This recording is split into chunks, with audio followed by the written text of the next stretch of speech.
속보. 모습 드러낸 KF-X1호 기후. 한국은 KF-X용 자체 미사일 시스템 개발을 발표했다. 일본은 KF-X에 놀랐습니다. 일본은 F3을 부끄럽게 생각합니다. 일본의 반응. 세계 10위권 항공기술관 되고 한국의 K플렉스 전투기 엔진 국산화에 관한 이야기입니다. 군사기밀 스티브입니다. 대한민국 자주국방을 향한 끝없는 도전 KF-X 엔진의 국산화에 자세한 정보를 알려드립니다.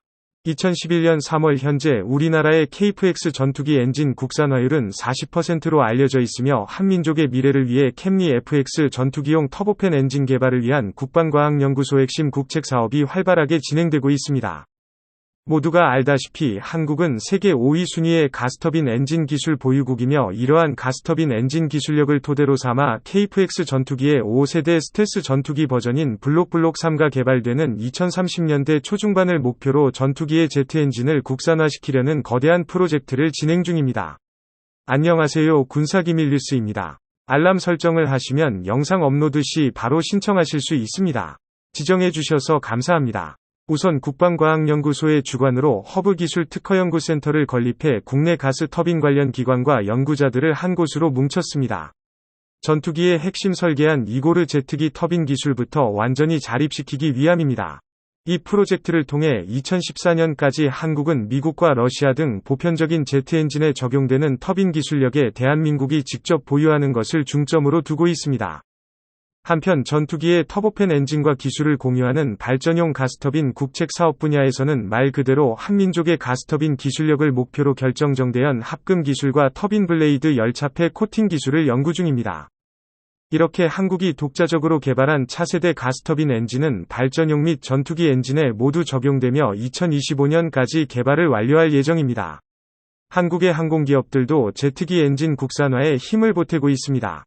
한화에어로에서는 바이패스 엔진 개발을 위한 복합제 팬 블레이드 기술 등을 연구 중이며 국제암연구소가 동시에 시험평가 기술 개발에 참여하여 바이패스 엔진 기술 개발을 2022년까지 진행할 예정입니다. 이렇게 국내에서 여러가지 대형 프로젝트가 하나로 뭉쳐 궁극적으로는 전투기 엔진의 국산화에프터 버너 기능을 적용한 한국산 터보팬 엔진 개발 계획의 진정한 목적입니다. 한국이 추구하는 터보팬 엔진의 스펙으로는 현재 KF-X 전투기에 탑재된 F414 엔진과 추력이 비슷한 14,000 추력을 기준으로 삼고 있습니다. 대한민국의 최첨단 기술력으로 점진적인 발전을 거듭해 애프터버닝 터보팬 엔진은 2030년 중반까지 개발 완성된 터보팬 엔진을 기반으로 스텔스 형상 전투기에 적용하기 위해 엔진의 열기를 저감해야 할 필요가 있으며 이를 위해 믹서 복합제 2위 형상의 배기 노즐을 한국이 직접 개발 중입니다. K플렉스 전투기 개발 관계자는 엔진과 무장 일부는 해외에서 도입하지만 나머지는 모두 국내에서 개발했기 때문에 해외 FX 전투기 부품의 대부분이 국산화를 완료했다고 설명했습니다. 이것은 대한민국 자주국방의 최종 목표로 해외 전투기의 국산화율도 점진적으로 끌어올려 2030년 중반까지 98%를 달성할 것입니다. 지금 이 순간에도 계속되고 있으며 세계에서 5번째로 가스터빈 엔진 개발과 5세대 전투기 개발까지 성공한 한국은 전투기용 터보팬 엔진 개발까지 충분히 가능한 기술 잠재력을 지니고 있다고 군사 전문가들은 판단했습니다. 군사기술 강대국 한국이 전투기용 터보팬 엔진을 개발하는 순간 대한민국은 세계에서 6번째로 전투기 엔진 보유국이 되는 것입니다. KF-X 전투기 엔진 개발 소식에 진심으로 경악해버린 일본 군사 개입의 스티브입니다. 일본의 군사정보 커뮤니티 밀리터리 777 아톰의 스레드에 올라온 일본 네티즌들의 댓글 반응을 번역해봤습니다. 예사만 14인지는 한국이 꿈도 꾸지 못하는 오버스펙이라고 전투기 엔진이란 너무 정교해서 일본에서도 개발조차 불가능해 FX 전투기가 이 정도까지 진전될 줄은 아무도 몰랐지만 엔진 개발까지는 욕심이 지나치는 절대 무리가 아닐까. 한국은 어려운 길을 택하지 말고 쉬운 길을 택해라. 전투기 엔진의 자체적인 개발을 모두 포기하고 제너럴 일렉트릭 백시 엔진을 봐라. 이 국제 엔진을 대량으로 구입하면 외교관계도 굉장히 만족스러울 것. 옛날에는 아니지만 이제는 엔진까지 개발하려던 KF-X가 부러워 지금 한국인들은 희망의 마음이 가득해 보인다.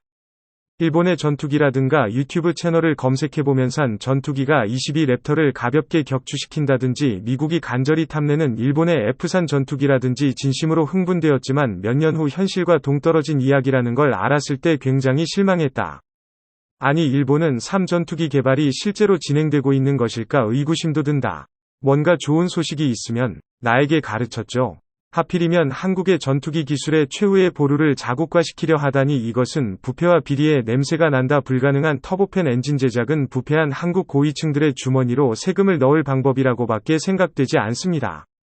캐리어 플렉스 전투기는 이렇게 승리를 만끽하다가 미국의 16 전투기와 해외 판매 수요에 정면으로 충돌했으면 좋겠다. 성능 면에서 16 전투기에 밀려버리고 비참하게 쓰러져라. 그것이 일본이 원하는 복수극이야. 엔진 만들기는 무엇보다 중요한 코어 부품을 만드는 것은 세계 열강의 숙명이다. 일본처럼 본궤도에 올라가자마자 게을러지지 말고 신중하게 진행해봐. 타국의 진행 상황을 신경 쓰지 않고 꾸준히 터보팬을 연구하면 기초기술까지는 획득할 수 있어. 한국의 웃음 재료가 새롭게 추가되었는데 엔진 자국화도 아직까지 하지 못한 FX는 일본을 보고 반성이나 일본산 F-3 전투기는 일본산급 엔진을 장착한다고 F-3 가상 이미지의 한국인들은 이것이 너무 부러워서 어쩔 줄을 모르는 거야. 메이드 인 코리아 엔진까지 만들어서 2개를 이어 붙여 쌍발기를 만들 생각인가봐. 어떤지 권장하지. 다음은 플렉스 전투기를 제로센처럼 함상 전투기로 만들고 그것을 정규 항공모함에 탑재할 계획이 뭐냐고. 여성의 능력으로는 엔진뿐만 아니라 몸통 부분의 소재까지 자국화할 수 있을지 상식이 있는 인간이라면 도저히 그렇게는 생각하지 않지만 한국군 사전 5세대 전투기와 달리 일본은 6세대 스텔스 전투기로서 개발에 시간이 걸린다. 급하게 개발하면 한국처럼 엔진 제작에 문제가 생기. 이것은 마치 400엔짜리 도시락과 고급 일식의 차이는. 강대국 한국 EX 전투기 엔진 개발 소식에 의석이고 발광하는 일본 네티즌들. 한국은 제트 엔진을 개발에 성공하여 일본 항공자위대를 박살내버릴 국산 100 전투기를 개발합시다. 한국형 전투기 엔진의 비밀 대방 출군사 기밀 뉴스테이입니다. 한국의 차세대 전투기 KTF의 심장격인 한국형 차세대 전투기를 개발한다고 할 때 논란의 중심에 하나가 있었습니다. 바로 터빈 엔진이었습니다. 전투기 엔진은 그 빛의 성능을 좌우할 뿐만 아니라 전투기로서의 효용 가치를 따지는 중요한 요소 중 하나이기 때문인데요. 처음 KF-X 사업을 추진할 때 쌍발이냐 단발이냐 하는 엔진에 대한 논란이 끊이지 않았습니다. 당시 2020년대이고 한반도 영공을 지켜내 한국형 전투기보람의 사업에 어떤 엔진을 장착할 것이냐는 논란이 뜨거웠습니다. KF-X는 8조 원 이상의 예산을 투입해 2020년 중반까지 공군의 주력 전투기인 F-16보다 성능이 뛰어난 한국형 차기 전투기를 개발하는 사업입니다. 당초 KTF는 공군의 요구에 따라 쌍발 엔진이 유력하게 거론되었습니다. 엔진 2개를 단 전투기는 하나인 전투기보다 밀고 나가는 힘이라고 하는 추력의 큰 만큼 보다 많은 무장을 할 수 있고 성능 향상을 위한 개조도 쉽다는 이유였습니다. 많은 항공 전문가들은 쌍발 엔진이 단발보다 안전하다는 주장 역시 미국의 사례로 볼 때 설득력이 떨어진다고 주장했습니다. 항공기 엔진 기술이 발달하면서 1990년대 이후 전투기의 안전성은 단발과 쌍발 모두 큰 차이가 없다는 것인데요. 미 공군이 1990년 2000년까지 쌍발 15와 단발 F-16 전투기의 사고율을 조사한 결과 일정이 이대로 동일하게 나타났고 반면 전투에서의 생존성은 단발 엔진이 더 우수한 것으로 평가됐기 때문입니다.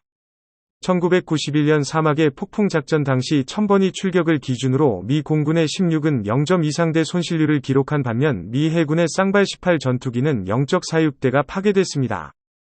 기술의 지속적인 발전으로 항공전자 장비들이 고성능 경량화와 추세가 뚜렷해지고 있는 점도 쌍발과 단발의 경계를 허물고 있다는 것입니다. 즉는 차세대 미디엄급 전투기이고 이 체급을 만든 엔진을 쳐다보면 현실적으로 쌍발로 갈 수밖에 없었습니다. 그래서 최종 결정된 것이 420 모델입니다. F-410 사이즈는 베이스보다 F-404 엔진을 개선한 것으로 더욱 강력하고 안정적인 작전을 수행할 수 있는데요.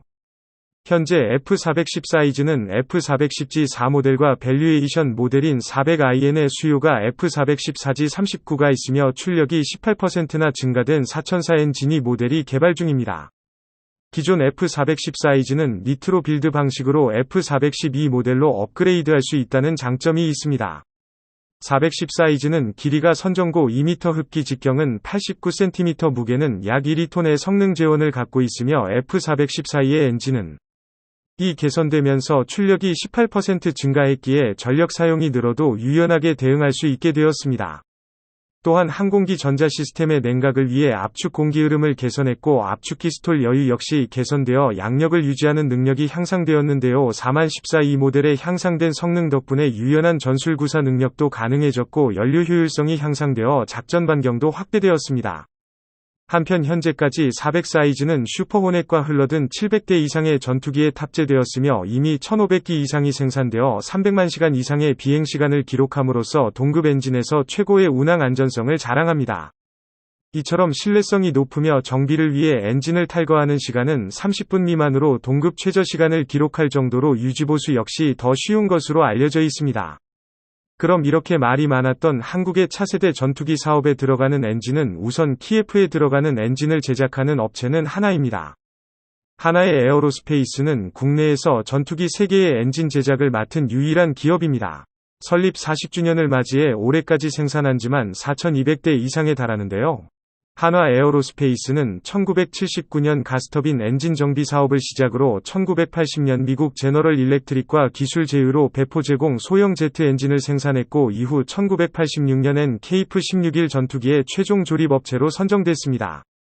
한화 에어로스페이스는 15 전투기-50 고등훈련기 등 한국 공군의 주력 항공기 엔진뿐만 아니라 한국형 헬리콥터 개발 해외 지피 사업에도 적극 참여해 한국형 헬기 수리온의 국산화 엔진을 생산하며 항공기 엔진 분야에서 독보적인 기술을 보유하고 있습니다. 그만큼 한화는 현재 한국 방산무기의 핵심 전략 자산에 들어가는 심장을 도맡아 운영하고 있습니다. 결국은 제너럴 일렉트릭 4위 F314G400으로 결정되었습니다. 성능과 신뢰성 그리고 대한민국 공군의 주력 전투기의 호환성 및 정비성을 과하면 안정적인 선박을 택한 듯합니다. 한국형 차세대 전투기의 20년도 넘는 구형 엔진을 왜 선택했나 하는 비난의 여론이 많았습니다. 하지만 한국은 쌍발 엔진을 선택할 수 있는 선택지가 그리 많지는 않았습니다. 하지만 향후 F4004위 개량형까지 보고 엔진을 선택한 것인데요. 최신의 기술과 장비들을 들어보면 좋겠지만 그런 제품들을 구매하지 못하기 때문에 한국의 최선이라 할 수 있는 시스템으로 FX 사업을 추진하고 있는 것입니다. 한국도 이젠 가구는 미래 전장에 대비해야 합니다. 본 영상은 유튜브 채널 군사기밀 뉴스TV에서 제작하였으며 보험이 되셨다면 좋아요와 구독하기를 눌러주세요. 시청해주셔서 감사합니다. 알람 설정을 하시면 영상 업로드 시 바로 시청하실 수 있습니다.